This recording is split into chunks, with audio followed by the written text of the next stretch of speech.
Hello, it's Michael Pilarski with another Friends of the Trees Botanicals video. June 20th, 2022. It's been a slow year because of the cool, rainy spring. So usually this would have been ready a week or so earlier.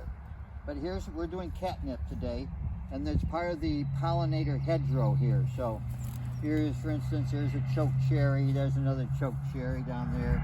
Another choke cherry. Catnip that's harvested. So when we plant the pollinator hedgerow, we put between each of the shrubs, we put 2 perennial herbs.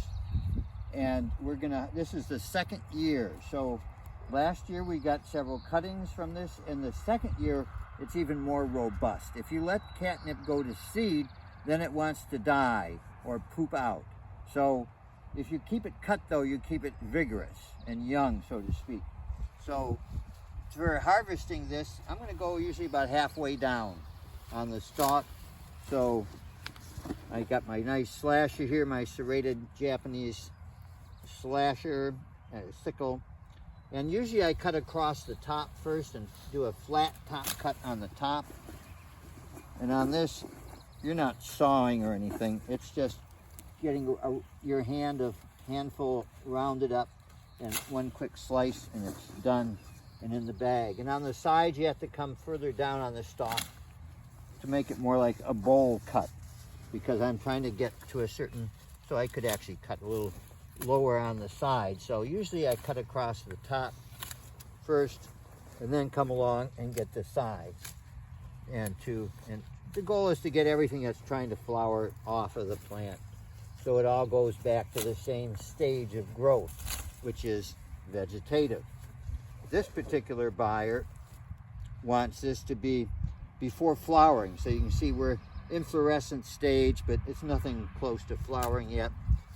So this is a nice, if I wait and it goes to flower, that's what some people want. They want it in flower.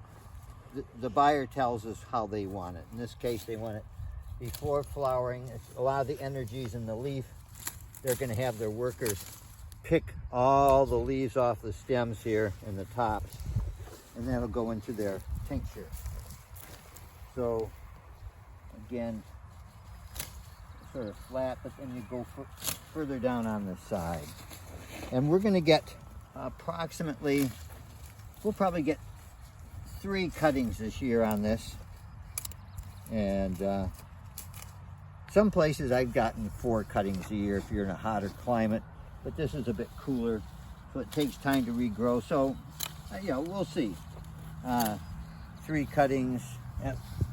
Some things you can get 1 cutting a year. Meadowsweet, you usually just get 1. That's the next crop down there.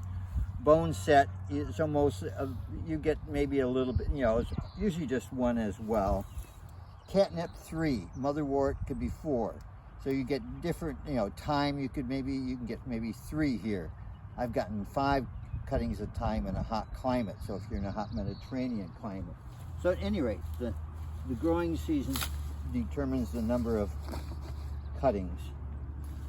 So this catnip is one of the easiest herbs to grow. It stays in one place, it doesn't spread by runners, so it's easy to manage. It gets bigger the second year, and then if we keep it, it may be good for a 3rd year, but generally speaking, I usually only grow catnip for 2 years, and then it's on to something else in the rotation. But we might go 3 years here. We'll see how it responds.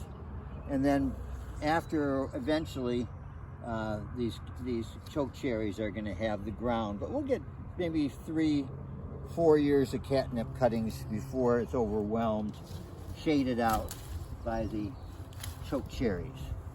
So this is a pollinator hedgerow, and the catnip is an early successional element in it, but it will pass out of succession later. One nice thing about catnip is if you let it go to seed, it really likes to self-seed in the garden and move around.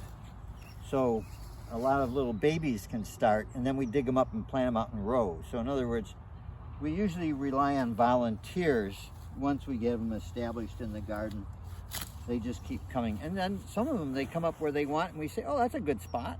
There's nothing else growing there. We'll let it have it. So the catnip in this case, it's just in a nice straight row planted here, but some parts of the garden, it's actually, it picks where it wants to grow and we give it permission or not.